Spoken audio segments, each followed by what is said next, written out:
Hello, everyone, and welcome to another edition of Mormon Stories Podcast. I'm your host, John DeLynn. It is September 7th, 2018, and we have a very important and very sobering episode for you today on Mormon Stories Podcast.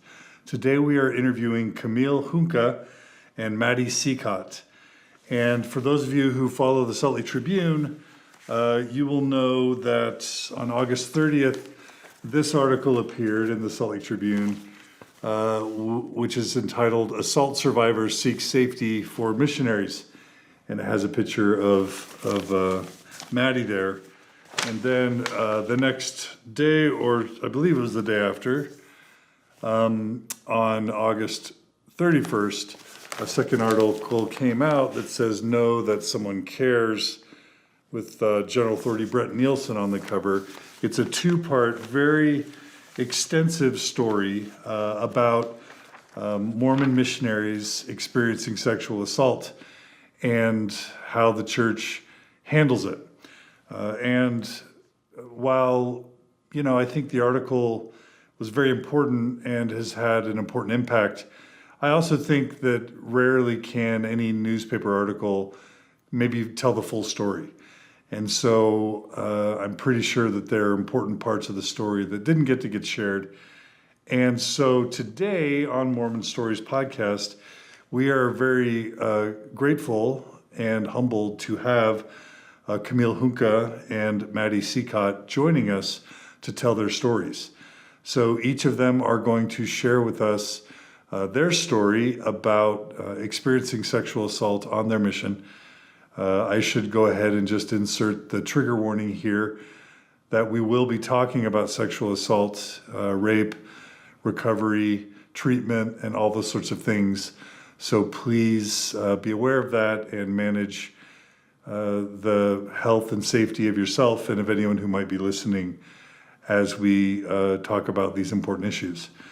So we are going to be having Camille and Maddy tell their stories. We're going to talk about the church's reaction, ways that the church maybe didn't handle this as they should, ways that Maddy and Camille have tried to help improve the church's processes with regard to sexual assault and missions and missionaries and missionary safety, the challenges that they've had in trying to work with the church to make those improvements, and maybe where they are today. So that's going to be a sobering and intense Mormon Stories Podcast episode. And so Camille and Maddy, thank you so much for being willing to come on the podcast. Our pleasure. Happy to be here. Anything either of you want to say in addition to that introduction that I made, just to kind of begin with any important comments for our listeners? No, I appreciate you providing a trigger warning. I think Maddy and I have both been surprised what we actually are triggered by, especially as related to the treatment of women in the church. So I appreciated that. We both have very unique stories, and in some ways they overlap and in some ways they don't. And there's a lot of context that I think needs to be provided and with both stories to really understand the mindset that we were in when our assaults took place, because we were both relatively far along in our missions. So that's all I would add. I think that covers it. And Maddy, we should add you're currently a BYU student, is that right? Yes. So that does add some interesting dynamics, and I'm probably going to choose my words carefully. Yeah. And we'll be sensitive to that. Okay, well, without, I guess, any further ado, let's start, Camille, with your story. Maybe talk a bit about your Mormon upbringing. Sure. That kind of led to your mission experience. Yeah, so I grew up in a suburb of Detroit, Michigan. I have one sibling, and my mom was actually not a member for the majority of my life. She was baptized when I was in high school. So I did not have a traditional Mormon upbringing in any way. We were kind of like on again, off again as a family. I was baptized at 8, but I was what I would consider to be a normal teenager. Like my behavior didn't always follow Mormon standards by any means, but my brother was going to play soccer at BYU, and him and I are very close, so I made the decision to apply to BYU and got in, and that was a really difficult decision to go because I just wasn't in a place where my life was super conducive to the culture at BYU, but I decided to go anyway. And I actually graduated from BYU before I decided to serve a mission. And people always ask me why I decided to serve a mission. And when I'm being fully honest with myself, it had absolutely nothing to do with anything religious whatsoever. The Tribune article talked a little bit about my not feeling competent in any way when it came to the church. Like I hadn't grown up reading the scriptures or knowing anybody's names or any history of the church. So I got to BYU and I just always felt completely out of the loop. Like I could not keep up. And the article talked about my calling. My most recent calling before my mission call was a member of the Waffle Committee. So I just think that's a perfect... What's the Waffle Committee? It was the committee that made breakfast before temple trips. And I attended one time, and it was all men and just me serving the breakfast. Okay. It was awesome. So it's so representative of how I felt. Like I wasn't really qualified to be taken seriously. That's truly how I felt.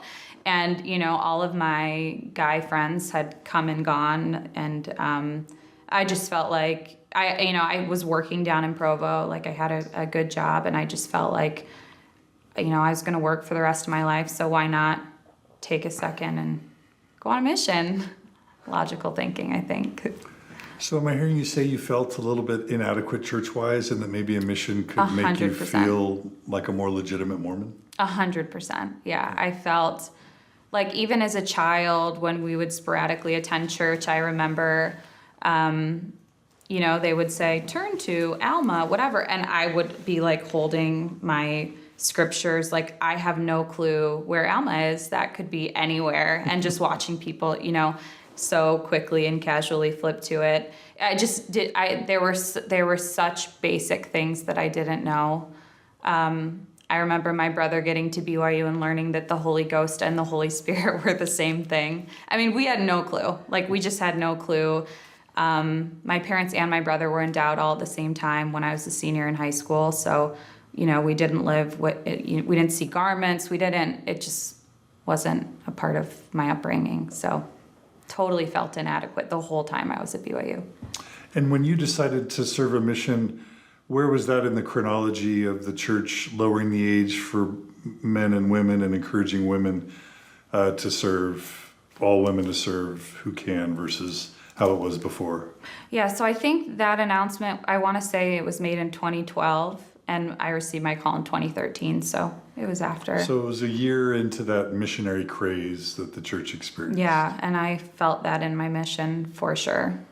Okay. Okay, so you're swept onto the mission, and where'd you want to go? Where were you hoping to go? Or? My father is from South America, and my Spanish was like very touch and go. So selfishly hoped I would go Spanish speaking. What country? Junca. He's from Uruguay. Okay, Uruguay. Uruguay, yep. And so I wanted to go Spanish speaking. And he didn't serve a mission? He did not serve a mission. Because he got it out. He left Uruguay at 17 and was inactive for at least 20 years and met my mom and got married and had us. And so there's a large gap in activity for him. My brother went to Chile, Spanish speaking. So I had thought about, obviously like you hear stories. Sometimes it's so convenient where people are called, like their family's from there and everybody in their family has been called there. And of course they get called there too. So I'm like, maybe I'll go to Uruguay or maybe, South America somewhere. And I received my call on Pioneer Day in 24th 2013. of July, July, yeah. 2013. 2013. And went to my aunt's house to open it with family, and couldn't pronounce the name of the mission, which was Cuernavaca in Mexico. And I remember thinking, I didn't even know they sent missionaries to Mexico. Like, nobody had guessed Mexico when they had guessed where I might go. It just didn't even occur to me that I could go there. And, you Google it really quickly. Like, everybody frantically starts Googling, trying to figure out where is that city, and also, what's it like. And it's called the Beverly Hills of Mexico. The climate is supposed to be really nice, and it's kind of a wealthier area. So a lot of wealthy people in Mexico City have vacation homes in Cuernavaca. But the mission itself encompasses much more than that, just, that little region. So How'd you feel getting a call to Mexico? I was really excited. Again, I was kind of shocked. I didn't know they were sending women to Mexico. I hadn't really heard of anybody getting called there. And then I found out that we were the first wave of American sisters that they were sending. And I don't know how large the gap was between, the last wave of American sisters, but it sounded like it had been several years.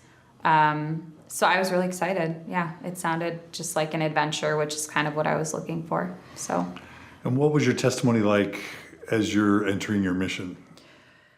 I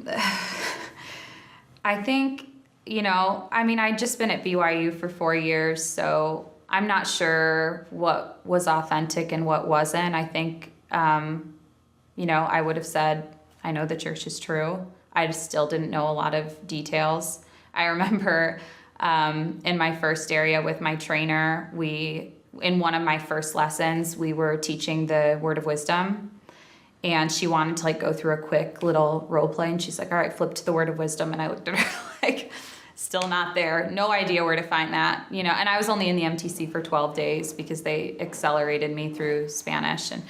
And so I had decent Spanish for a new. Yeah, it was okay, but certainly couldn't teach the word of wisdom in Spanish and couldn't find it, so that was my main problem. So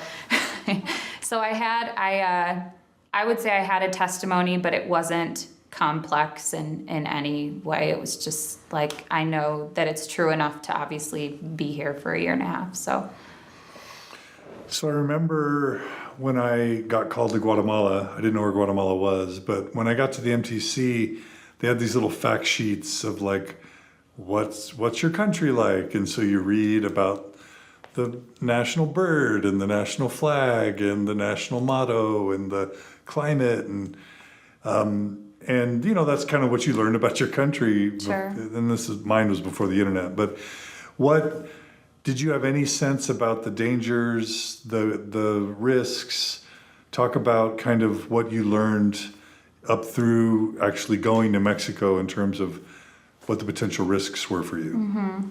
So my dad's parents actually lived in Mexico for several years, and I think it was in 2010, they were threatened by a drug cartel and fled the next day to the United States. And my dad had been to Mexico several times to visit, and I had heard stories, obviously, of the cops pulling you over and you paying them off. And so I knew, I was familiar enough with Mexican culture to know a little bit about, to know about some conflict that was happening. But with my mission specifically, you receive your call and it outlines, how many skirts you need to bring and the vaccinations you need beforehand, and that was pretty much the extent of it. And then you just go into buying and prep mode. I need to read the Book of Mormon. It would be a good thing to do before I go. And I need to buy skirts and shoes. So right? Was safety on your mind Not entering at all. Mexico? Not at all. No. You're thinking what? I'm going to Mexico, which meant what? I'm going to Mexico. They would obviously never send me somewhere where you couldn't have missionaries, and I'm going to be with a companion, and I'm going to be outside just during this time. It never even occurred to me to think about those things. Self-defense, not truly, it did not cross my mind. I also wasn't, I was 22 already when I went. So I wasn't like, I wouldn't consider myself to be this bubbly, excited, ignorant girl. I just, I was very focused on the challenge of the gospel part, because for me, that was going to be the most challenging part, was, learning what I need to teach and then teaching it effectively in Spanish. So I was just very focused on that piece and not thinking about myself in that way. How many months were you in Mexico total? 14. Okay. So you served more than a full year in Yes. Mexico. Anything you want to say about your mission as it related to safety or whatever? Oh, yeah. Or prior to the actual assault? Certainly. Yeah. Yeah. So I think it was just a very rude awakening when I got there, because my companion and I were opening an area, and my house did not have running water or electricity.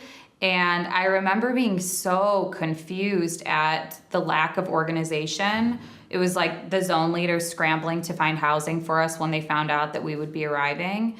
And just what that does to somebody psychologically when, and I was sick. Like, you get to your mission in Mexico and you immediately get sick from something you eat. And, not being able to take a shower at home, we had to walk to a member's house to do that. And then, like, flushing the toilet with a bucket, and the water you have to get from the backyard, So it was just so uncomfortable. And I remember feeling like this couldn't possibly be safe. Like, it's just not a safe way to live, and it's not a safe way it's not psychologically safe, certainly, and not a good way of welcoming a terrified new missionary into the mission.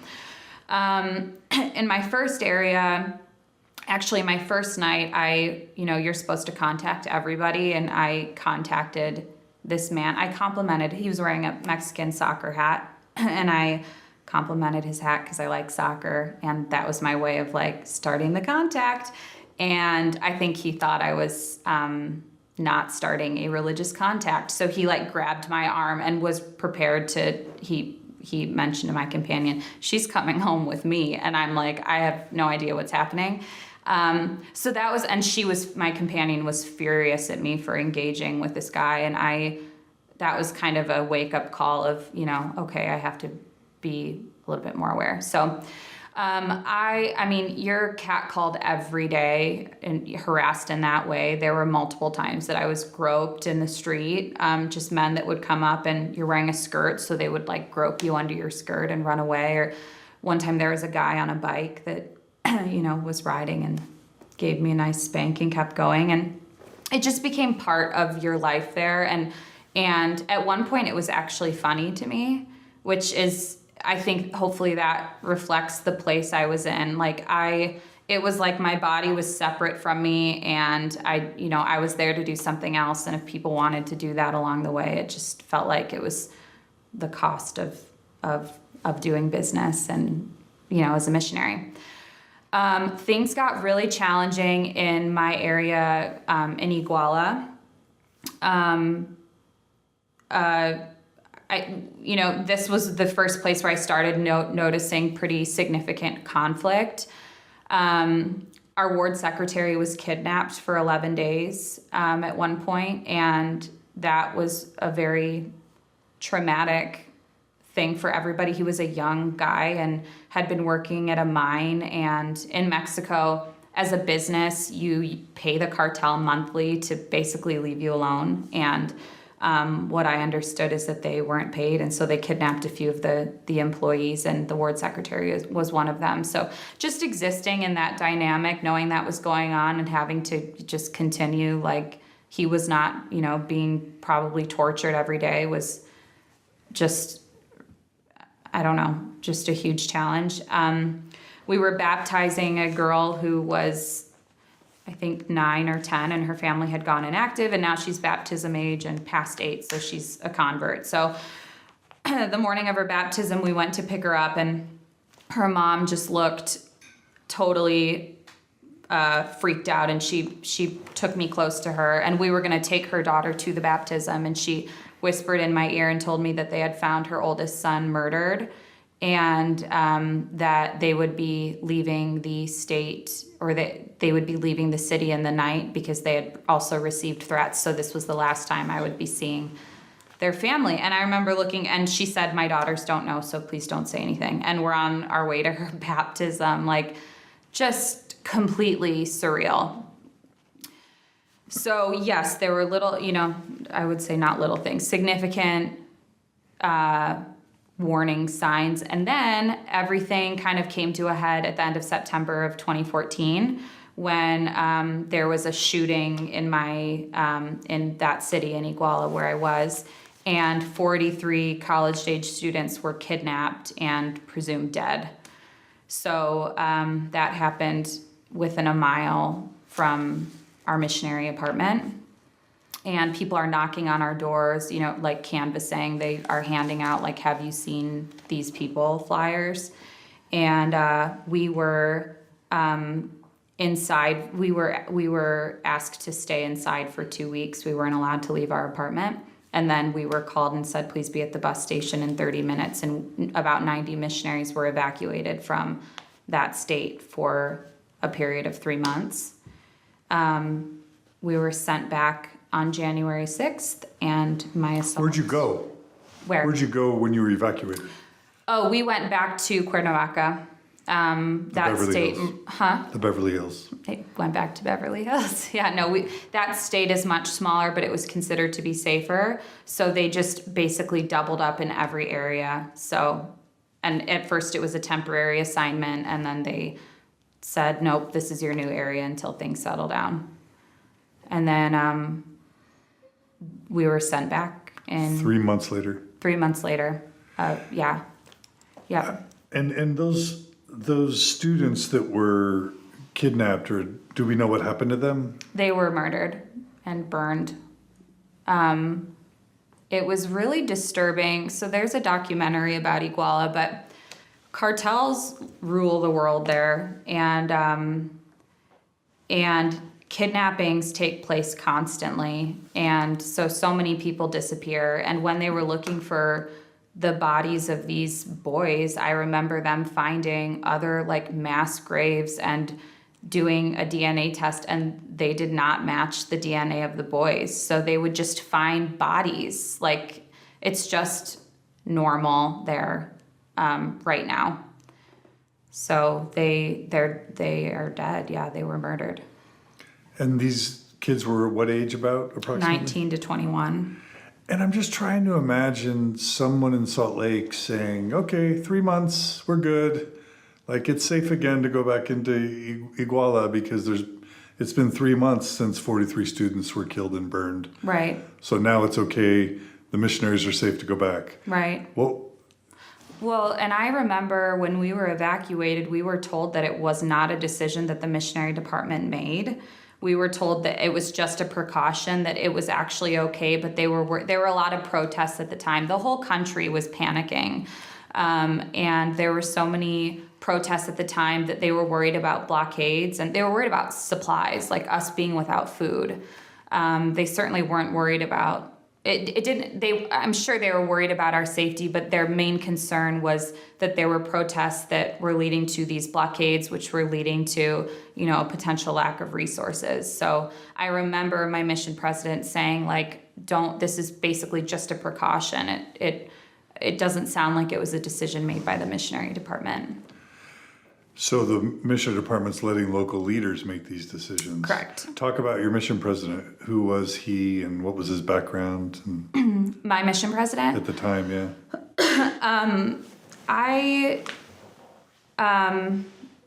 My mission president had worked for BYU Idaho.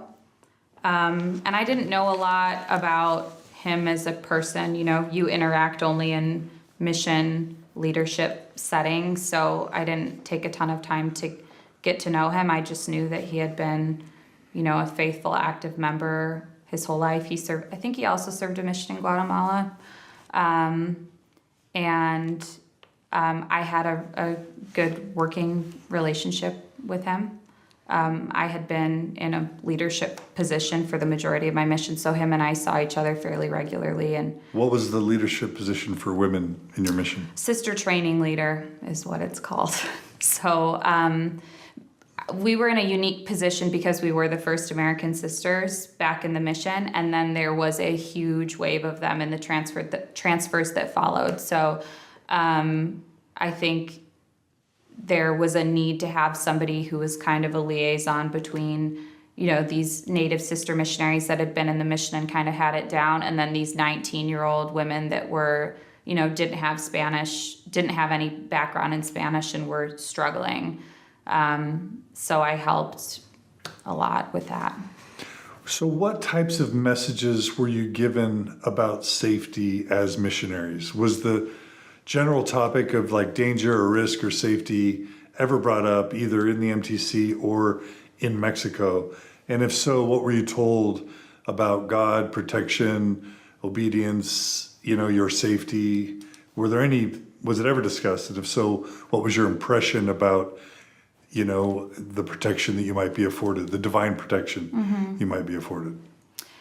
And what would lead to more protection or less? Sure. Obedience leads to protection. I think that's been pounded into everybody's heads for a long time.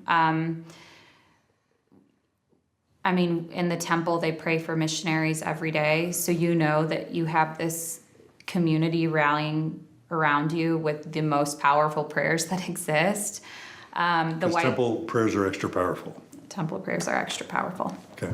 You've got the white handbook that goes through that's a standard handbook for every mission in the world, so it wasn't specific to my mission, but it talked about not surfing or water sports. We would laugh because we had to read, I think it was 3 pages, it was as part of our intro to our companionship study every morning. And there were so many parts that were so not we didn't have cars, we didn't have bikes. So we would get to these, points in the handbook that sounded like avoid these activities. It was like, I'm not participating in a water activity. That's not in the realm of possibility in my mission. So a lot of it was physical safety, certainly no sexual concern in any way. I remember we had been told that a safety representative had been down to my mission at one point before I had arrived and had presented. And so whenever I trained a new missionary, we would go through that safety presentation. And I remember it being very basic and, tell them that you're a missionary. And that was kind of the extent of it. But I never met with any safety officials or had, specific ongoing training related to safety. So when you're sent back into Iguala... I was sent back into Chilpancingo, which is south of Iguala.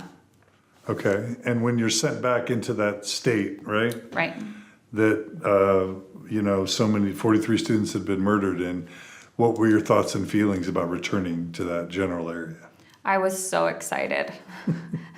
I was not allowed to read the news or watch the news or, so you're getting secondhand information, but you're a missionary. And we had a ton of, missionary success in Iguala. We met a lot of people that were interested in hearing our message. And we had a lot of support from the ward. And I had the best companion ever. And it was just the time of my life on my mission.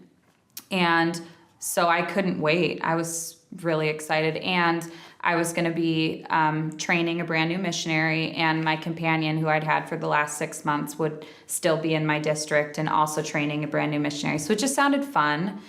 Truly, it just sounded like this. I was at 14 months, so it was my final couple of transfers, and it just felt like my last push. And then I felt so in my rhythm and also on the downhill, I'm going home. So it's just fun at that point, There's really nothing to worry about at that point. And you knew about the students being kidnapped. Oh, yeah.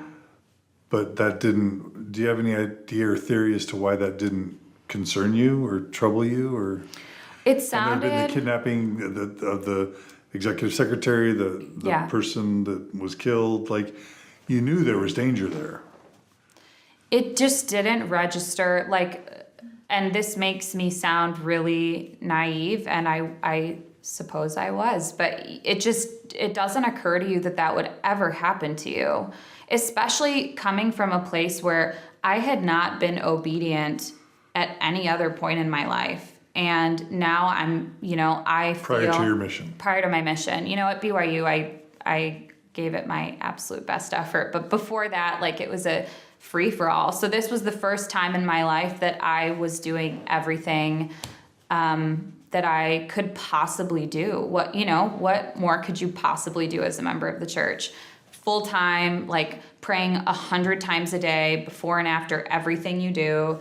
And it just didn't occur to me that would ever even touch me. I was following the rules when it came to safety precautions. I wasn't out at 11 at night, or, I wasn't drinking, and I wasn't so I knew that those things were going on. They just felt like isolated incidents with an explanation for each.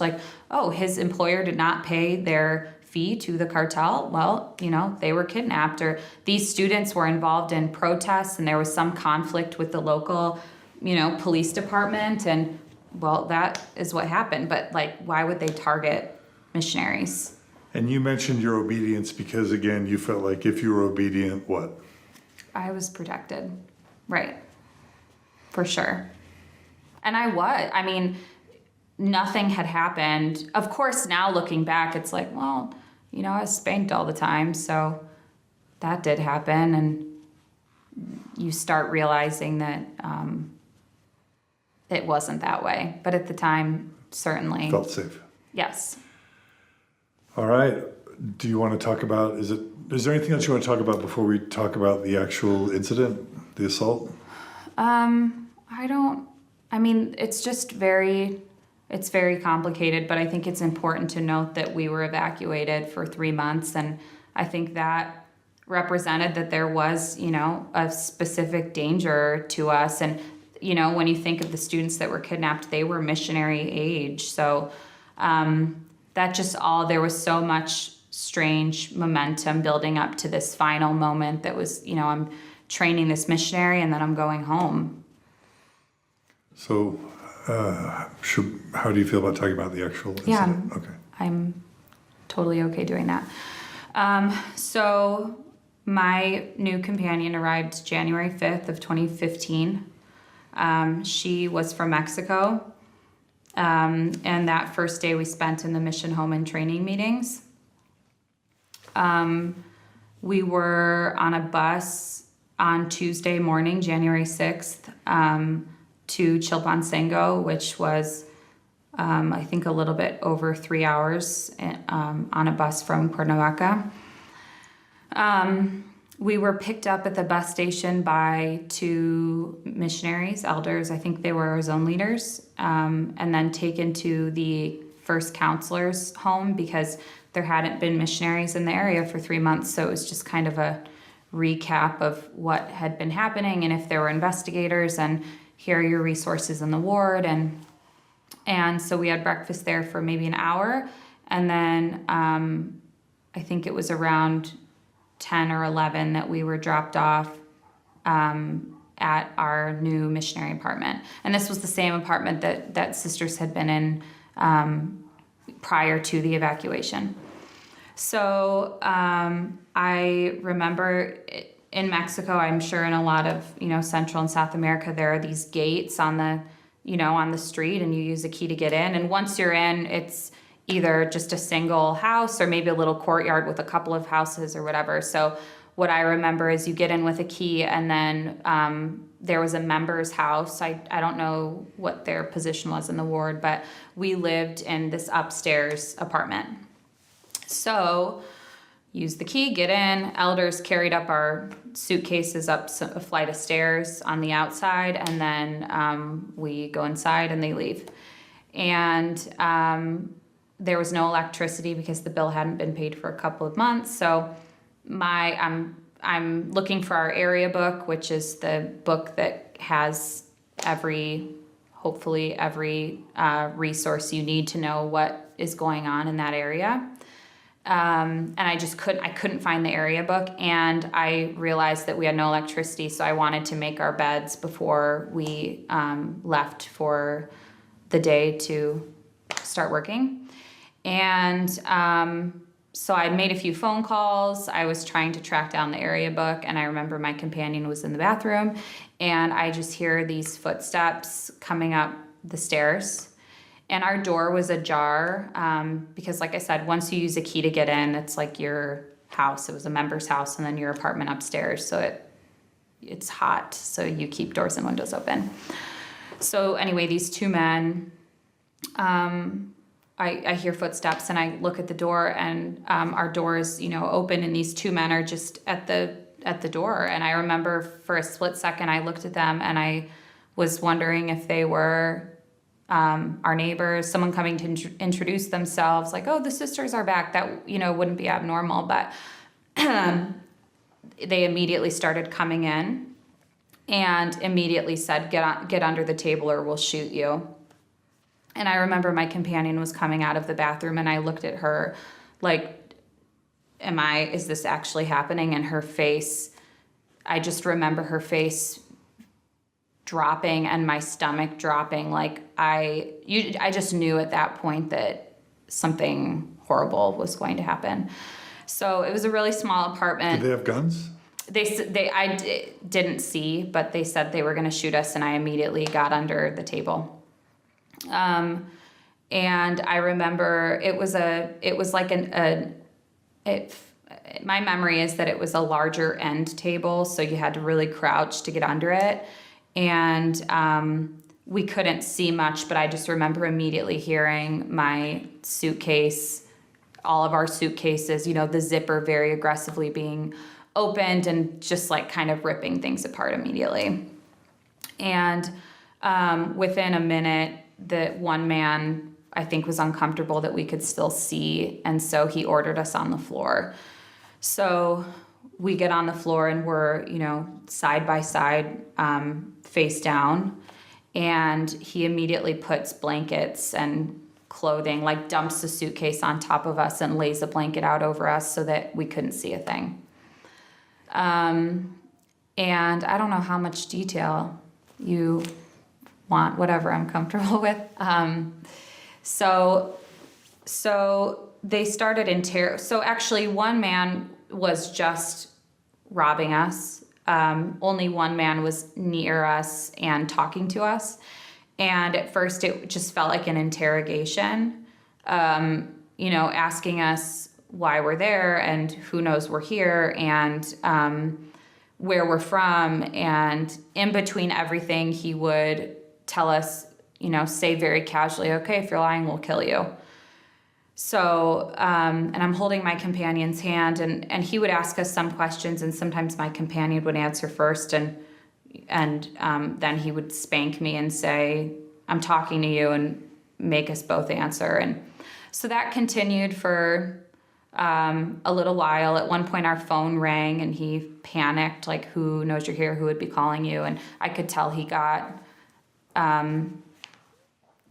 excited, and not excited in a happy way, excited in a, frantic way. And then he assaulted us. So he lifted up the blanket that was covering us and lifted up our skirts and pulled down our garments. And in the state of Utah, it's considered object rape. So he used his fingers and his mouth. I was holding my companion's hand, and I could tell that it happened to me first, and then I could feel her squeezing my hand, knowing that it was happening to her. And then he masturbated on me. And again, you can't see anything, so you just have no idea what is going to happen next, which just, I don't know, I think of Maddy's story and the panic of being able to see everything that's going on versus the panic of not being able to see anything at all, and they're both horrifying in weird ways, because I don't have a lot of visuals to go off of. It's just what I was feeling. So they were in our apartment for about an hour total. And that whole time I was positive I was going to die, because he told me over and over that he was going to kill us. And the things your brain does in a time like that, thinking about your family, hoping it doesn't hurt, hoping, that he just gets it over with. Like, it's just, it puts you in a really bad place. He then told us that our neighbor owed them money for cocaine, and that they were going to meet them, and we were going to hear gunshots, and if we screamed, they would kill us too, shoot us too.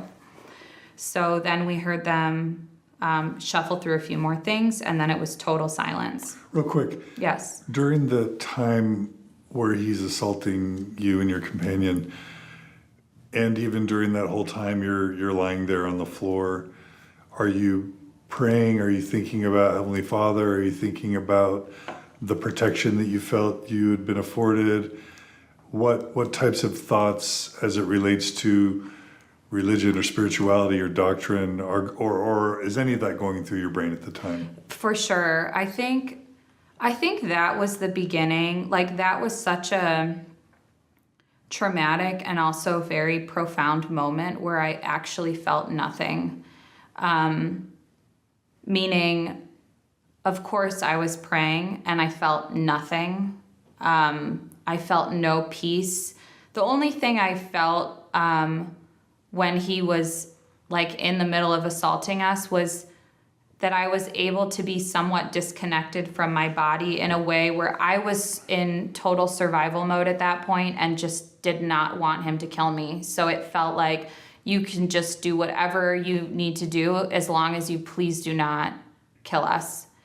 But as far as... So you dissociate completely from your body. Completely. As far as, I felt absolutely no peace or protection or divine anything in that moment. It was just very clear to me that they were going to do whatever they wanted to do. And that, I think, has stayed with me, especially when people have mentioned how it could have been so much worse. And I always tell them it could have been, and it would have been, if they had just decided to kill me or to kidnap me. And, whatever they had decided to do, they would have successfully done. Nobody was coming to save us. Nobody came and intervened. So whatever they had wanted to do, they did, and they would have successfully done. And that is a really difficult thing to process and acknowledge. And during that period, and you're praying and you're trying to get an answer or support or protection, and it doesn't come, do you even have the presence of mind to sort of go to that next thought of like, why am I not being protected? Where are you, Heavenly Father? Any of that? Or is it too much of a blur to even be able to go to that next logical point of thought? Right. I could not breathe because of the heat, and I had long dark hair, and it was like in my face, and we have all of these hot blankets over us, and I remember feeling like I was going to suffocate, and aside from all of the things that were going on. And the most prominent thought I had was that I was so sad. I was really sad my parents were going to learn that my body was on this floor in Mexico, like I was murdered. And I just remember thinking of them and feeling just total devastation that that's how this was going to end. Do you imagine going home? At least I did. I think any missionary that's honest with themselves would say they thought about going home every day, or imagined what that would, ending your mission would feel like.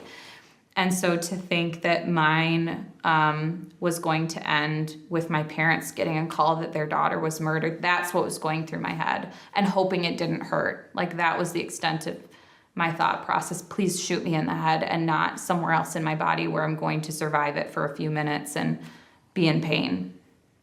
That's where I was. Okay. Go ahead, and you were talking about them leaving to go to the neighbors. So they left, and we were silent for a few minutes, and then I remember the first words my companion said. She said, "I'm so scared." And I remember, like, because there was this break, I went into full, like, we have to get out of here, and we're going to run, and we're going to get in a cab, which was, I mean, no cab driver is going to take you 3.5 hours north. But in my head, I'm like, we are getting in a cab and we are getting out of here. The first thing we see, we're getting in it and we are getting out of here. So we waited, maybe 10, 15 more minutes and just didn't hear anything. And I remember peeking out, and our apartment was just like a scene out of a movie. You're looking at, like, your bra next to you, and your, all of your books and all of your stuff is just scattered everywhere, and your skirt is still up and your garments are still down, and it was just totally surreal. And I remember telling her, that we needed to get out. Peeked out, didn't see anybody. Got up, and I remember I had my planner I saw it on the bed. And so I grabbed my planner, and the first thing we did is we walked out and went on the roof and looked around to see, to, like, assess the situation. And it was so strange because it was a Tuesday. Imagine, like, a Tuesday morning at 11:30. Like, it was quiet. It was a sunny, normal day. I remember when I heard a baby crying and feeling like somebody's normal life is resuming out there and we need to get out there. And we asked a man for help, but we probably looked insane because it's just Tuesday at 11 a.m. and we look crazy. And he kind of looked at us and then kept walking. And so we just ran down the stairs, and the gate was closed, but I remember there was, like, a crowbar stuck in the gate. And I remember my companion took it and she slipped it under her skirt, which, like, now I have to cope with humor. So that's such a crazy, like, she slipped a crowbar under her skirt just in case we were going to have to fight with, like, we would open the gate and they would be there and we would start hitting them with the crowbar. Like, so surreal. But we opened the gate and no one was there, and we just started sprinting. And at that point, we're hysterical. Before that, I think we were just shocked and trying to, be strategic and communicate quickly. And at that point, we were just totally hysterical. There was a little storefront in Mexico, like every few houses has a little store that they run out, probably similar to Guatemala. So we just ran in. And it was a woman who recognized us as missionaries, and, we said, something happened, we need to use your phone. And she said, please, because our phone was stolen. And I called my old zone leader, because that's the only number I had. And he thought I was laughing, so he was like, what's going on? I'm like, I need president's number immediately. And then I called our mission president, and he So you didn't have your mission president's number? I would have had it had our phone not been stolen. It was in your phone. But it wasn't memorized, so no, I didn't have it. Yeah, okay. So you called your mission president? Called him. I could hear him talking to his wife, frantic, and then they immediately started What'd making you tell calls. him? How did you say it? I don't remember. I think I remember using some strange phrase like they touched us to hopefully get the point across that, but I did not. Sexual assault was not even in my vocabulary at the time. Like, it was not on my radar, not in my vocabulary. It didn't even really occur to me that that's what had happened. And then he started calling local members that showed up pretty much immediately, and took us to a stake center to wait while my mission president drove from his home. How far away was he? We waited for, I think, 3 hours. So imagine, so it's my companion's first day in the mission field. Her and I are complete strangers. We just met the day before. She's from somewhere in Mexico. She's from Mexico. New to this ward, so we don't know anybody. So you're in this stake center, surrounded by people you don't know. They had taken the elders to go in to our apartment and gather everything into suitcases to bring it to us. And so we're sitting in the stake, which is a whole other, I can't imagine how that felt for them to go in and see that. So we're just in the stake center, and I'm throwing up, from adrenaline and panic, and we just waited and sorted through our things. And I remember touching my missionary things, feeling like, what is happening? Like, what just happened? And I also remember the elders asking us to sing hymns so that we would stay calm. And me, like, I am not there, and I'm also going to throw this hymn book at you. You need to step away. I'm not going to sing hymns. You're not there, meaning you didn't want to sing. I don't want to sing hymns. No, I don't want to sing hymns. Like, do you understand what just... It was like, do you understand what just happened? You clearly don't. And clearly nobody, has given you any... I remember having to ask to use their phone so that I could call my old companion and have somebody familiar to talk to. So they just seemed totally, they were in their own place trying their best to do what they thought would be appropriate, but just was a miss, I would say. So you didn't feel like singing hymns. What did you feel like doing? I have no idea. I was in shock, and I felt like throwing up, which is, I was sick. I couldn't eat. I remember people brought a lot of food, and I remember thinking, there's no way I'm going to eat for days. I can't eat. So I just wanted to, I don't even know. I was just in shock. So when the mission president and his wife, I'm assuming, arrived? Was just him. Oh, his wife didn't come? She didn't come. Well. No. Okay. Which I think she was just probably preparing she made us soup, so I think she was just in, like, prepare the house mode, So he came, he hugged us right away, which I remember, and I wrote it like, oh my gosh, I can't believe this man knew to hug us when you're not supposed to. It just felt like such a, it just felt obviously so much more appropriate, like, don't shake my hand and don't pat me on the back. He said something like, I need to be a dad right now, or something, that he was trying to be as human as possible. And you liked that? I was, surrounded by strangers. He was the first person that I knew, and certainly, it felt much more appropriate than the alternative, which would be nothing or a handshake. Please don't shake my hand, So, we got in his minivan, and he didn't interview you then? No. Okay, just no. Get in the van. And I don't remember that drive.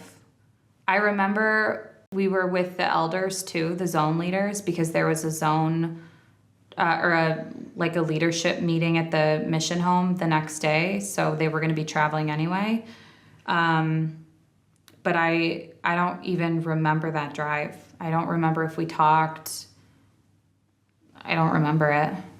Okay. So take us through the kind of end of your time in Mexico. Very bizarre to even, it makes me feel, it's so strange to think about. So that night, he sat us down to document what had happened, which felt totally normal. Like he would need to know the details of what happened. And at the time it felt very important that I talked about it immediately, partially because that's how I cope. I need to talk about it. We called our parents. I called my dad because I knew my mom would, she wouldn't handle it well, and I didn't think my dad would either, but it just felt like a safer bet. And he was on his way home from church and from like a Tuesday night activity at our branch in Detroit. And then I called my brother because he had been a missionary, and I knew and at this point it started occurring to me, like, I might be going home. Like that might be a decision that I have to make or that will be made for me. So we talked to our families, and I remember my brother telling me he feels like I should probably come home, and me being like, whoa, that's so strange that he's giving me permission to do that. And then our mission president saying, please go to bed. Don't think about it. Don't feel like you need to make a decision, and don't set an alarm. Just go sleep. And then I woke up the next... When the mission president talked to you about everything, was that conversation okay for you? Yeah, I don't remember feeling, it just felt necessary. Like, of course, Okay. he would need to hear what had happened. And I remember him trying to process, like, think about why it would have happened or how they would have gotten in. And because I didn't know, I knew some of the interrogating, they asked who had dropped us off and named the car that dropped us off. So I knew they had seen us get out of that car. So he wanted to understand, some details around that. Were we being followed? What did they know about us? So I wasn't uncomfortable. It just felt appropriate. Of course, in retrospect, I think there might have been a more appropriate way to do it.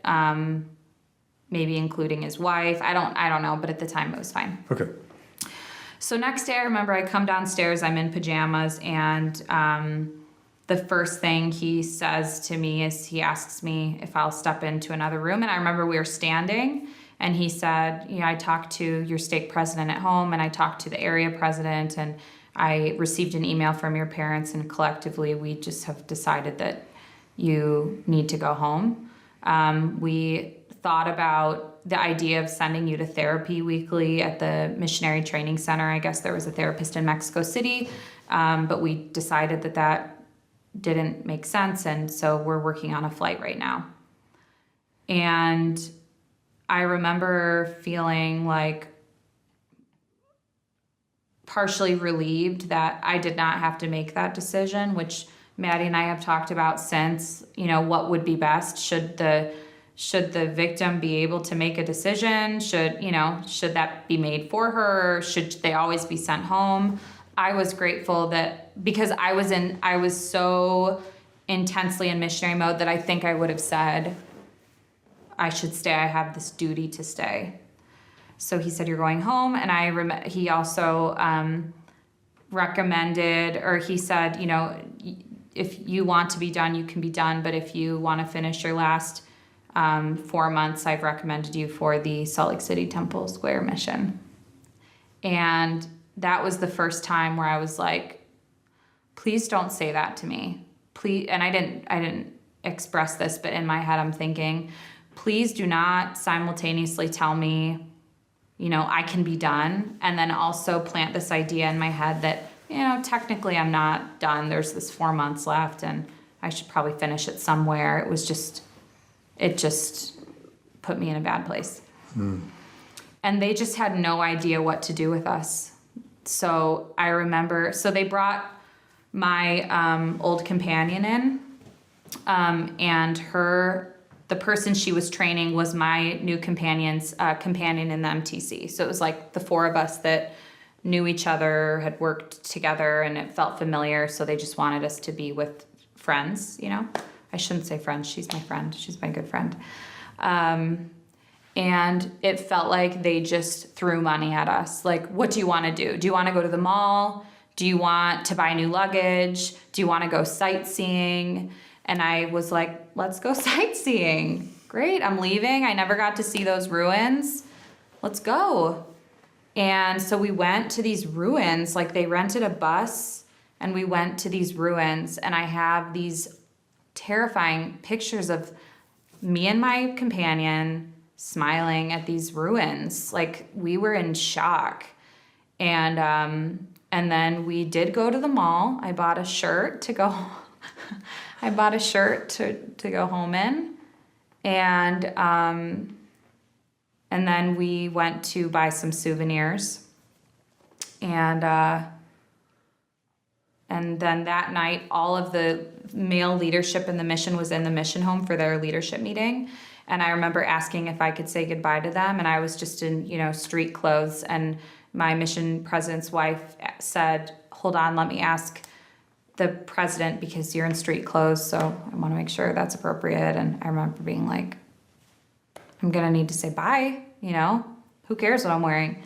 So he said some nice words to them about, something's happened, and then started talking about me as a missionary to them. And I went and shook each one of their hands one by one. And then the next morning I was on a plane.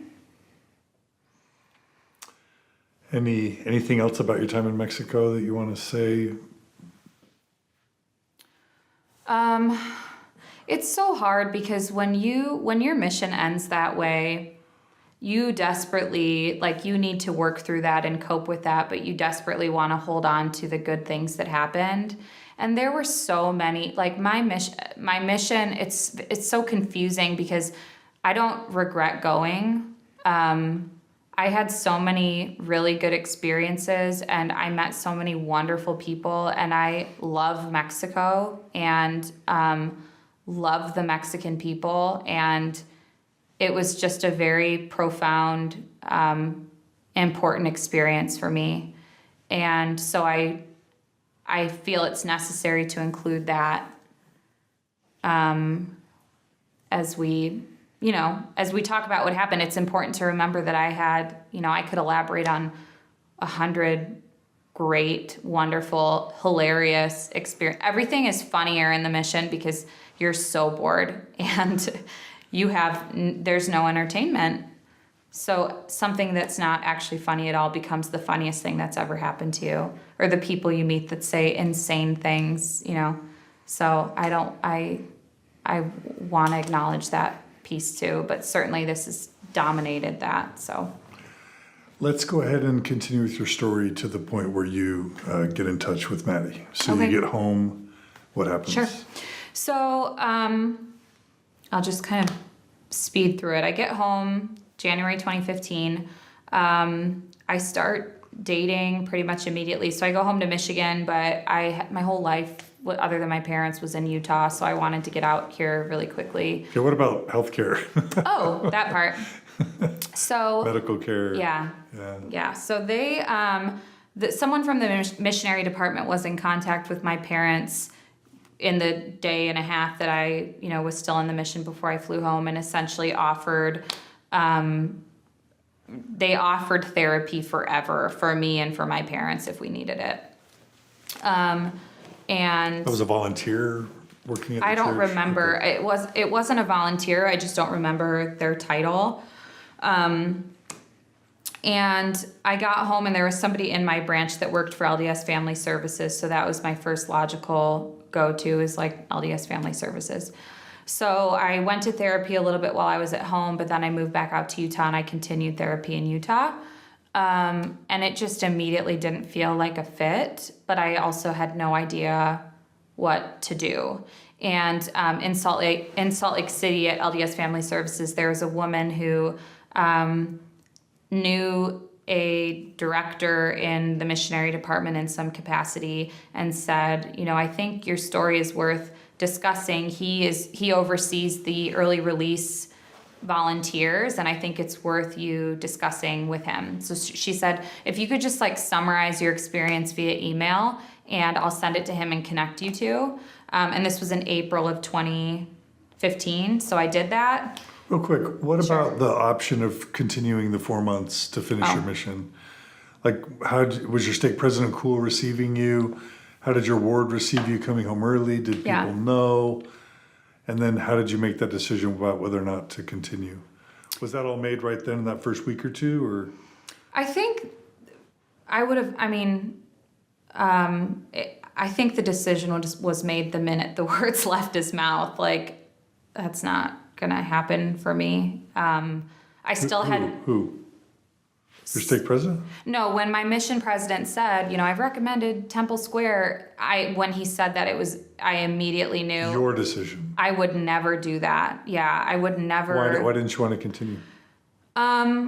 Temple Square, I think, is particularly challenging for somebody who just lived in Provo for 4 years. Like, I'll see people I know every day, and I was just assaulted, and I'll have to smile and give tours. Like, it felt ridiculous, actually, to me at the time. Like, this is actually a ridiculous suggestion. I can't do that. So when you got home, did you have to tell your stake president, I'm going to go ahead and be done? Yeah, and I think he expected it, and I think he actually recommended it. Okay. He and I, we weren't particularly close because I'd been at BYU for the previous 4 years, and I wasn't a super active teenager. But he was really nice, and he was really close with my dad because my dad was a branch president in Detroit at the time, so they worked closely together. So technically, I went home to the branch with my father as my branch president. So, it was very important to me that I was received as any other missionary would have been received. So I gave a homecoming talk. I reported to the High Council.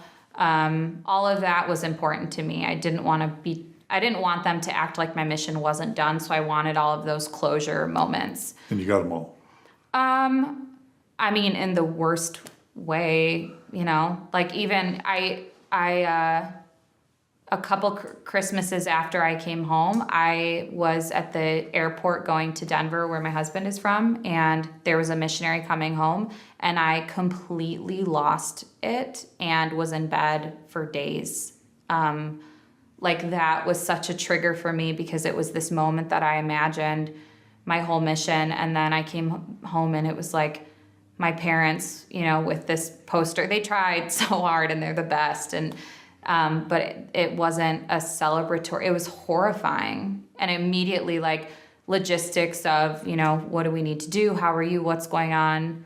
What's the plan? And I was just on the phone with 50 people, explaining what was going on. And anyway, so not the return that you had dreamed of?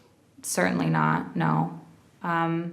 But I think from a local perspective, everybody was really nice. I do remember giving my talk, and I just briefly said, something terrible happened, and that's why I'm home early. And I remember this guy at the branch coming up to me after I finished my talk, and he was like, "Come on, you can't say something terrible happened and then not tell us." And I remember being like, I actually can. I can not tell you, I don't have to tell you anything. So people just don't know what to say. Like a good friend of mine made a joke like, "What, did you sleep with a..." You make jokes about why you would have come home early, and he made some sexual joke about me sleeping with a local member, and then me being like, "Yeah, I was sexually assaulted by 2 men that broke into my apartment," and he was, obviously horrified, and it was a lesson learned of please don't. This isn't a funny thing for anybody. So navigating that was really horrible, and feeling like I owed it to people. Like everybody needed to know I didn't come home because I did something wrong. I came home because I was assaulted.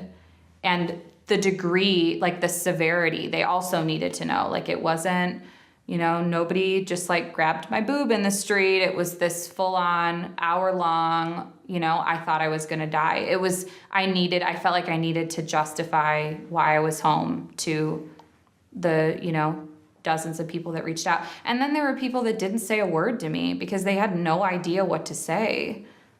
And that was horrible. No, not a word, not "I'm sorry," not,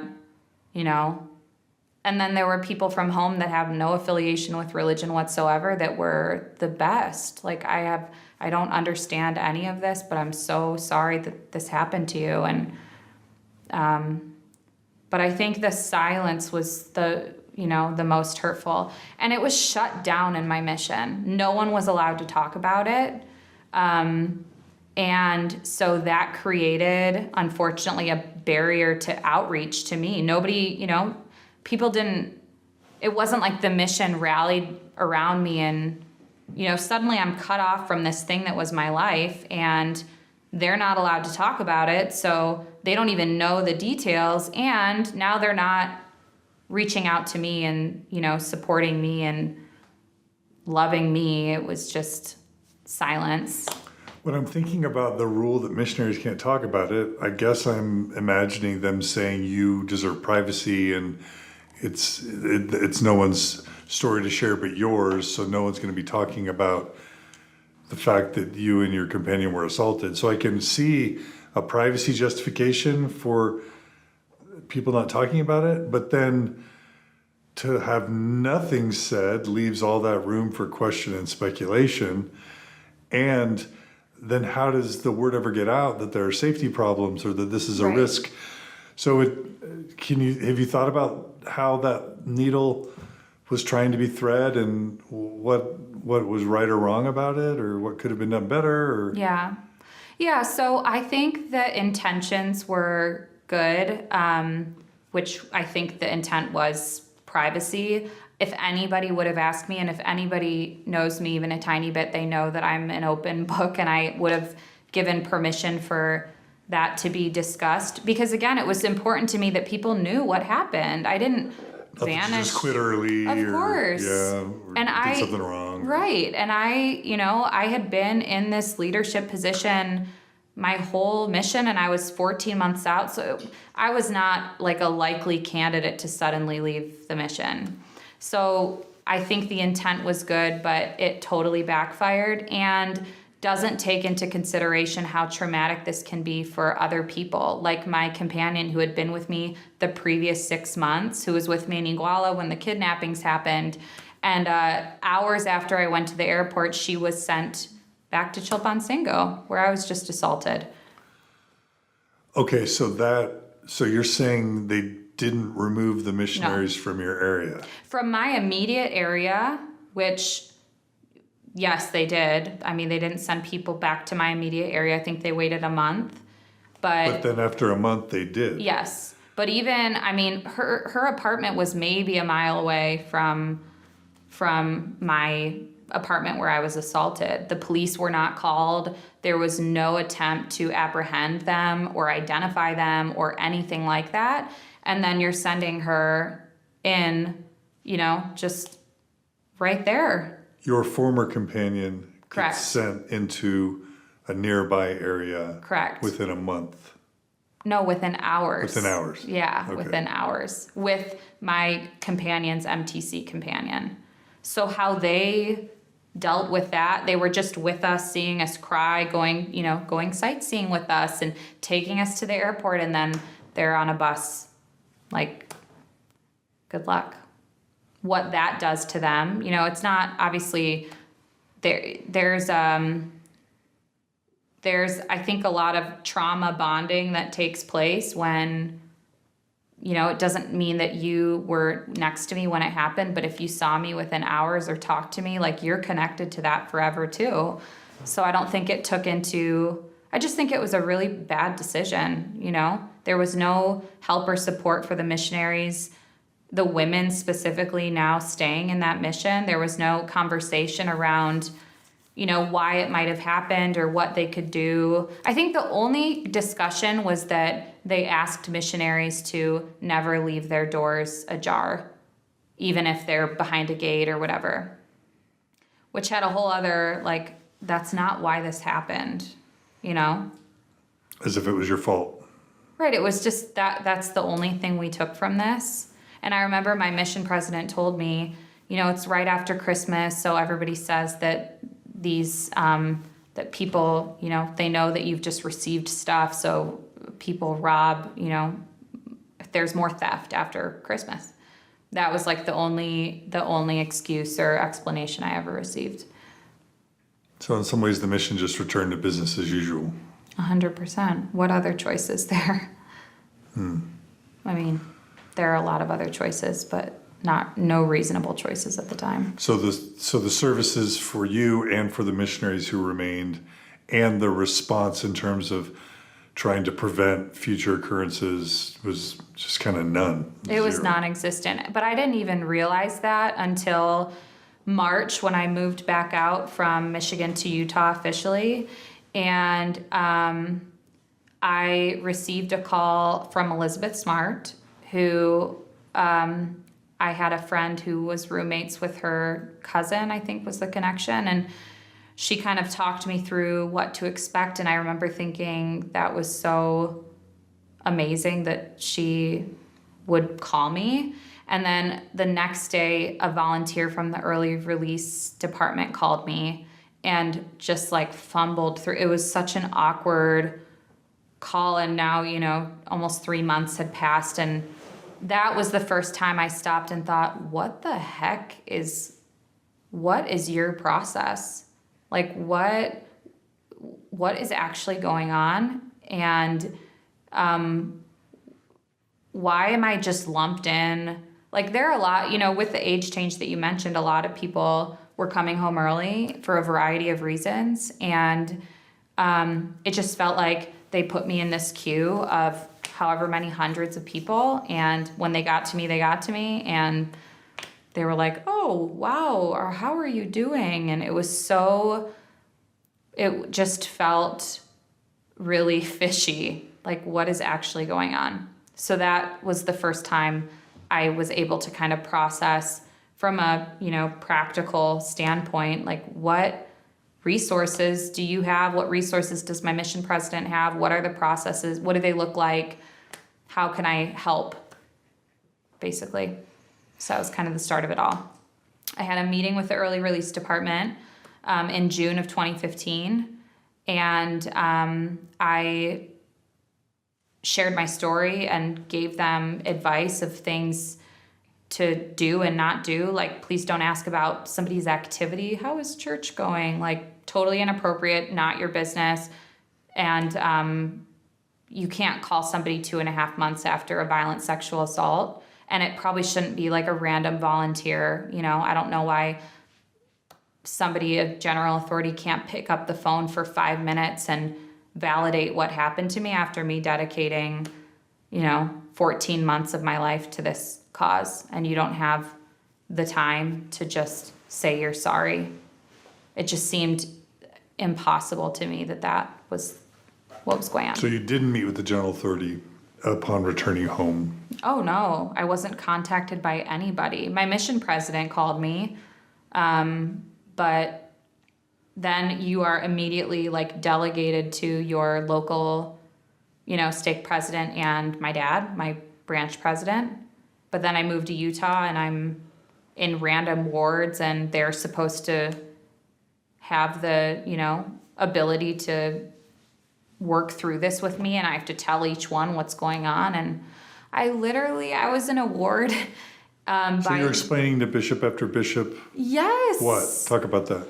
Like, I struggled with activity pretty much immediately. I felt horrible going to church. I would hear RMs sharing these dumb stories about their mission or glorifying these crazy mission stories. And truly, like, I obviously sound angry as I talk about it. I wanted to give everyone the finger. Like, you have no idea. What about these missionary stories made you angry? Just feeling like part of it was a sense of loss for me, like that that their mission is preserved and, with a bow exactly how they expected it. They went to the cool place. They had normal missionary experiences. They had 1 or 2 of those crazy, this crazy thing happened to me that's kind of exciting that people are like, whoa, that mission story. And then they went home and had the homecoming and now their life continues as normal. So part of it is envy and feeling that sense of loss for me.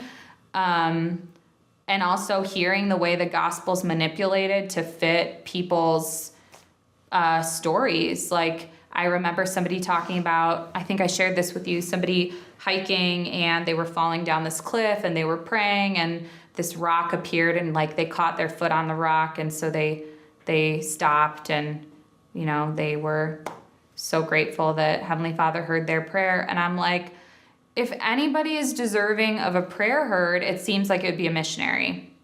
And mine wasn't heard. Nobody came in any way to rescue me. So it was like, how do I justify, or how do I rationalize the stories you're sharing with my own experience? Like, it just didn't fit. But I was in a ward it was a ward at the U. I was living really close to the U, and you know, I was only there for a few months. It was when in the process of me getting engaged, and which happened pretty quickly after I came home.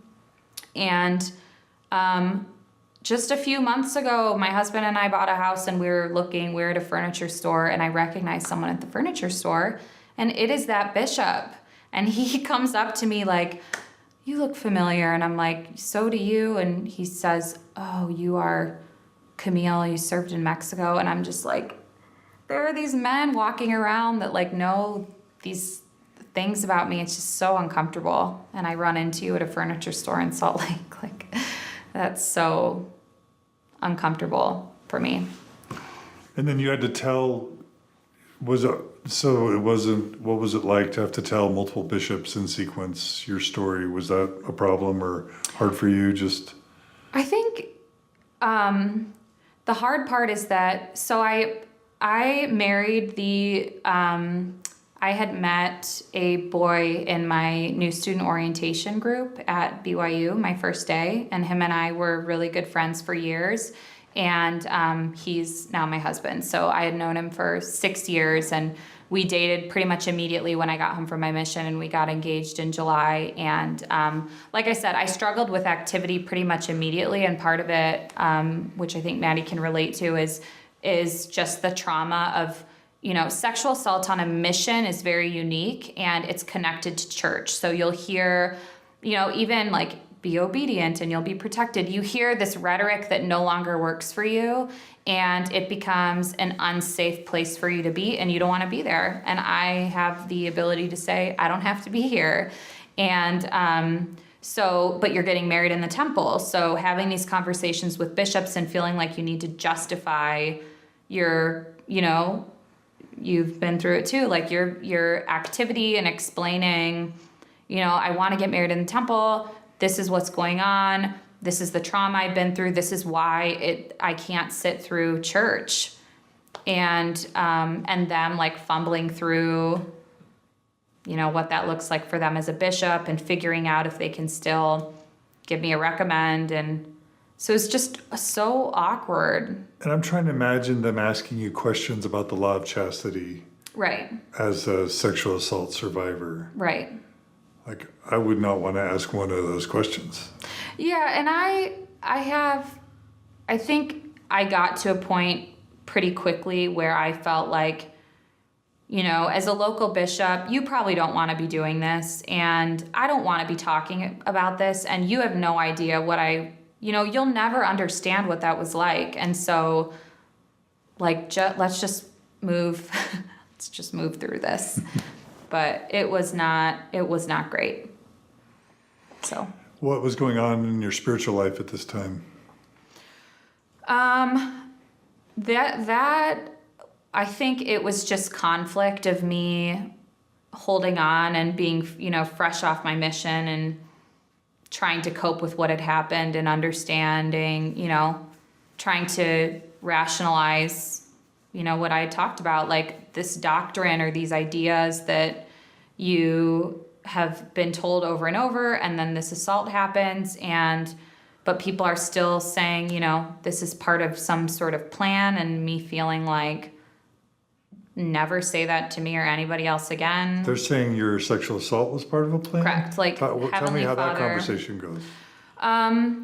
People there's a need for individual people to be comforted for their own sake. So I don't think they were trying to comfort me. I think they would say things like, Heavenly Father loves you and he has a plan for you. And that was just their way of reinforcing and making this work within their own belief system. After they find out you were sexually assaulted. Oh, yeah.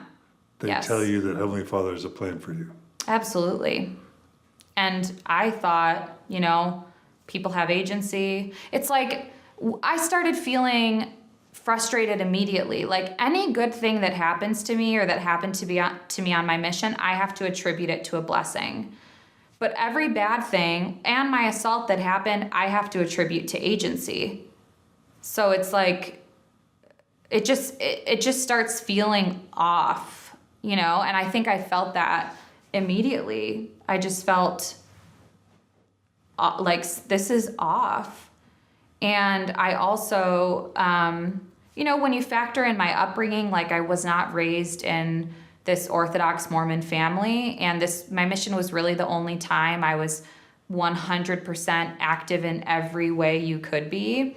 I'm naturally a pretty liberal person, and so when you combine all of that and then the assault, pretty quickly upon coming home, I just felt like I'm going to have to reassess everything.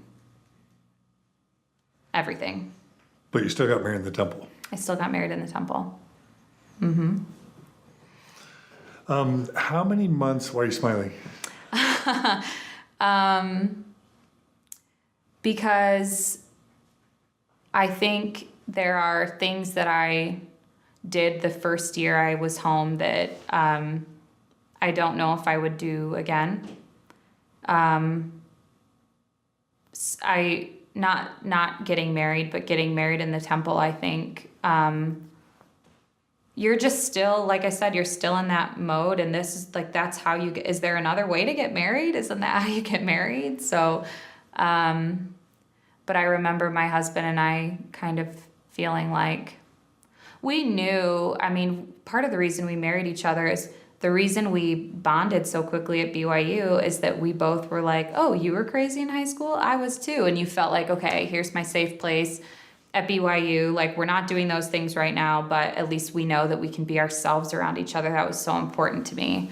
And I think part of the reason we got married is we knew that we would bend with each other. So, if we decided in a year that we couldn't do it anymore, together we would not do it anymore. And if I said, I need this to be a part of my life, he would have said, let's do it. And so I think we knew and felt safe there where we would adapt to each other's, belief systems wherever we would meet each other where we were. And looking back, you might not have been married in the temple. Why? I think part of like my grieving and growing process from this is feeling like I'm actually entitled to make my own decisions and take control of my life back. And I don't need to follow these things or traditions just because somebody tells me that that's the right thing to do. If I don't feel like it's the right thing to do, I don't have to do it. But it takes so long it's so painful to get there if there's a clash with the LDS faith. It's very painful. So I just think if I'd been honest with myself and if my husband had been honest with himself, we would have said, we don't really want to do that. It was a great day. Like neither of us can remember one thing from the ceiling, not one word. We just remember being happy. And so it's not like it was a, horrible day. It was wonderful, but I think I don't know if we would have done it had we been true to ourselves. So Camille, after your temple marriage, and you were married how many months after you finished your mission? 11. 11 months, okay. So you were engaged 3 months. So I got engaged. So I got home in January. I was engaged at the end of July, and I was married on Halloween of 2015. Okay.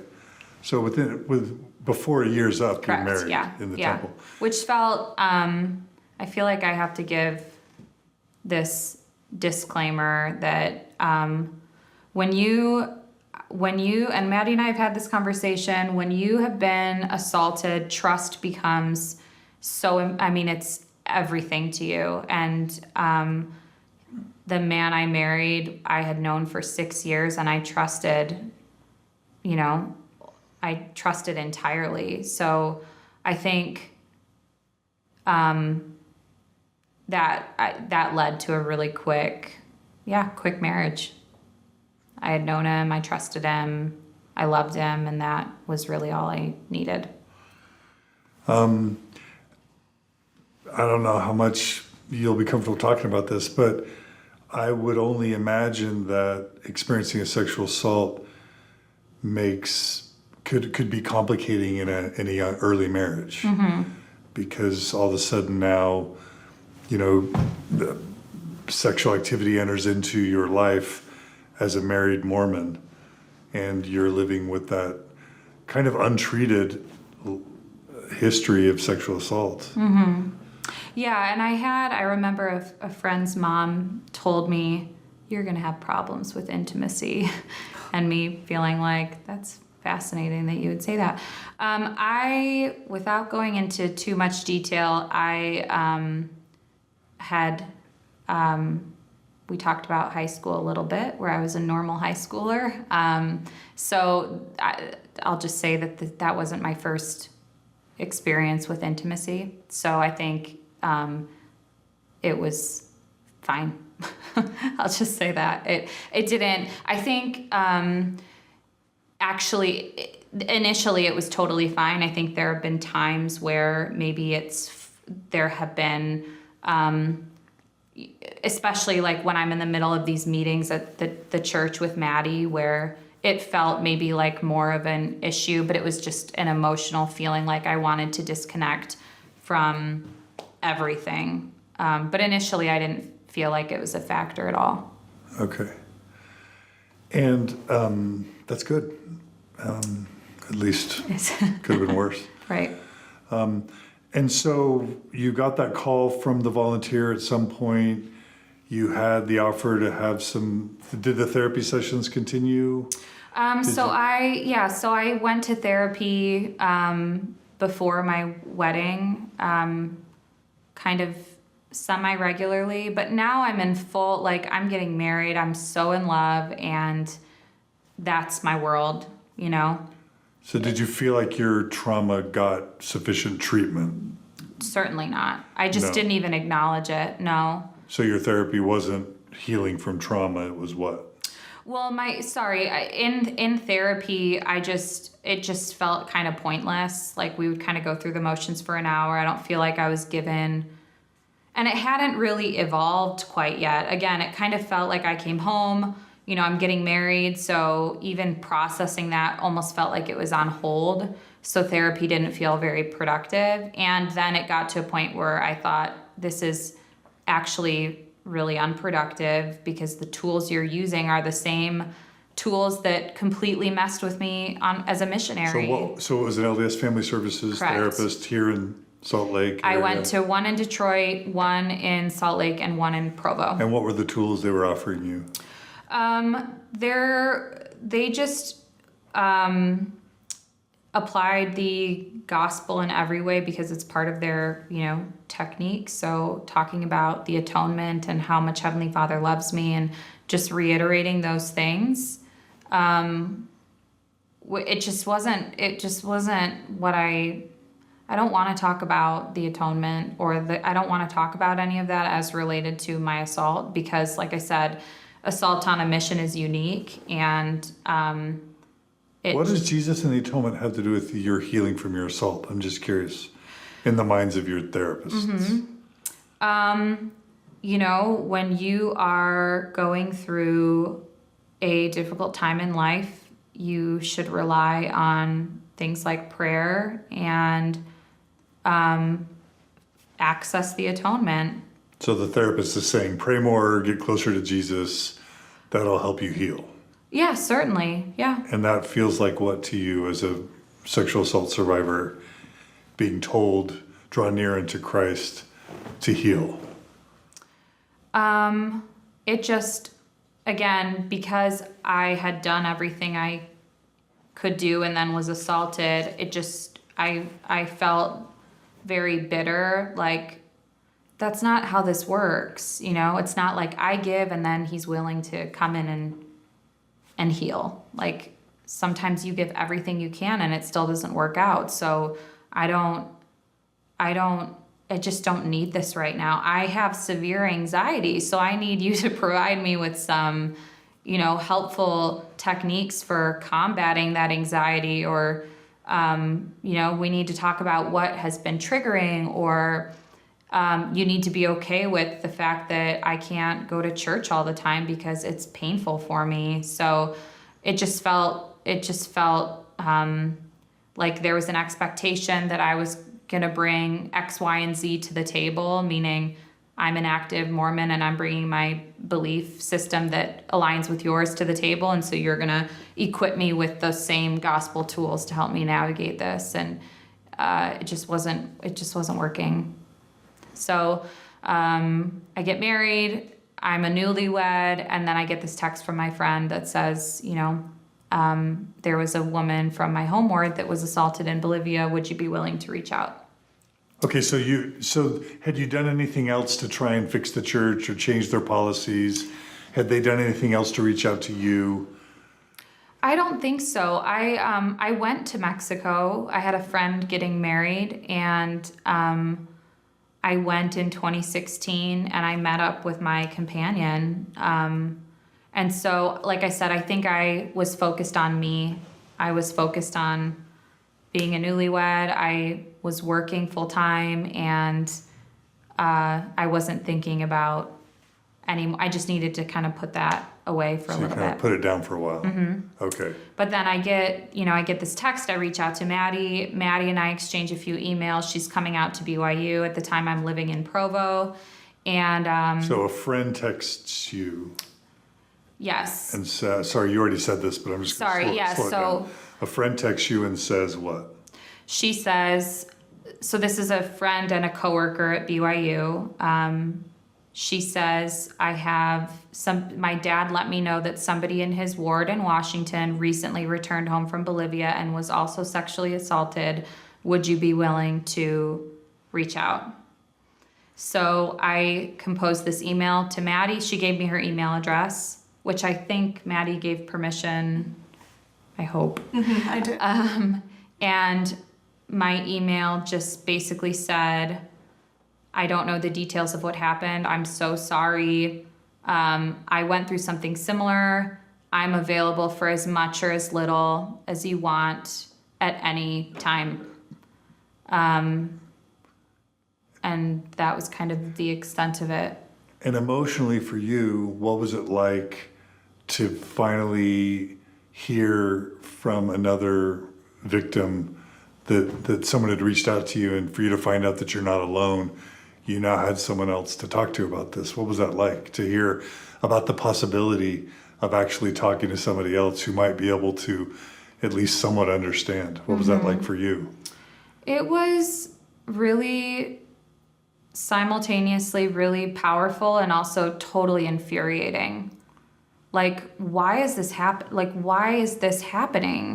And why is there not some sort of network for us to be able, this was such a fluke. I happened to have a really good friend who happened to tell her dad about my experience, and he happened to connect the dots when Maddy came home, and she happened to reach back out, so it just felt like it, and if people will say fluke isn't the right word. It wasn't a coincidence, and maybe it wasn't, but I think, certainly there was no network that was connecting victims or survivors after the mission together. So it was just mostly sad. Like, this sucks. Happened to me, now it happened to you. This is why, we have this common thing now. We will never view the world the same way. It changes you in every way forever. And people just want you to move on because that's more comfortable for them. it was just so sad. And I felt, like if anyone has, advantage isn't the right word, but I felt like, okay, I am somewhat equipped to handle this. I had already been through school. I was 22 when I went on my mission, so I'm not 19. I already had Spanish as, this second language for the most part. And I came from this, non-Orthodox, really understanding family that is able to understand me at every, stage I'm in. And then I looked at Maddy and I was just like, I just truly felt like she is going, she's young. I think, how old are you? 20? Yeah. I mean, she's this 20-year-old girl still in starting college basically, or halfway through or whatever. I remember some of her initial questions to me were about dating.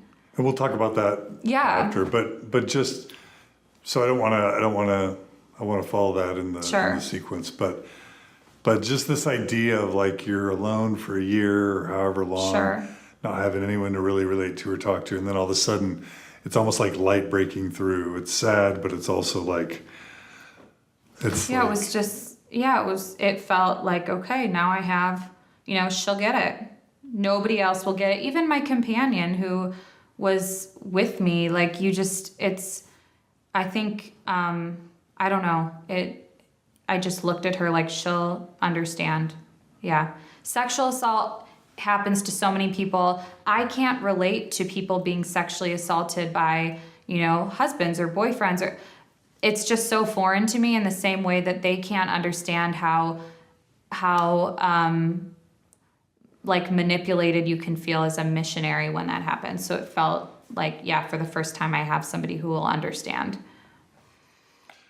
Well, Camille, I can't thank you enough for your willingness to share such sensitive and difficult things with us. And this is we're wrapping up part one of this interview where you tell your story. We're going to go to Maddy and have her tell hers, and then we're going to come back and talk about what you guys have done since then. But for those who have been with us so far and have heard your story, how do you want to kind of conclude this segment? Is there anything else you want to add, or any way you want to kind of conclude this segment? I think, I don't know if it would conclude this segment. I think in general, I have always felt since coming home that there have been two sides of my story, and one or two different ways of healing that needed to take place. And one is that I have always thought that missions are unsafe, and missionaries aren't as safe as they could be. And considering the resources the church has, it always felt like that was something that I needed to take on, like I had this duty to help them. And then on the other hand, I need to continue to heal and cope with what happened, and I've watched it affect my life at every stage, from getting married to I'm a mom, so having a son and, starting new jobs, buying a house, like at every stage it affects my life. And so this, participating in this podcast, I think has, it's been important in fulfilling the healing myself, being validated that what happened was actually big enough to acknowledge, like somebody is able to acknowledge that what happened was not right. So I appreciate the opportunity to do that. So talking about it is helpful in the healing process for you. Certainly. Mm-hmm. And maybe making it not just about your own healing, but maybe turning the purpose of it into being able to try and help others. Correct, yeah. Is that what you're saying? Definitely. Mm-hmm. Well, Camille, thanks so much for your willingness. And what we're going to do now is we're going to end part one. Thanks for joining us for part one. And we're going to come right back for part two with Maddy Seacott. And we're going to hear about her own story as well for part two. And then for part 3, we're going to bring them both back. And we're going to talk about what they've done since then, what happened when they tried to make changes at church headquarters, how that was received, what was positive about those interactions, what wasn't so positive, what changes have been made, and then we'll conclude with kind of how they're doing now and kind of where things stand with the church. So thanks again, Camille. Thank you. Join us right on the flip side for part 2 of this epic interview with Camille Hunka and Maddy Seacott about sexual assault as a missionary in the Mormon Church. Thanks, everybody.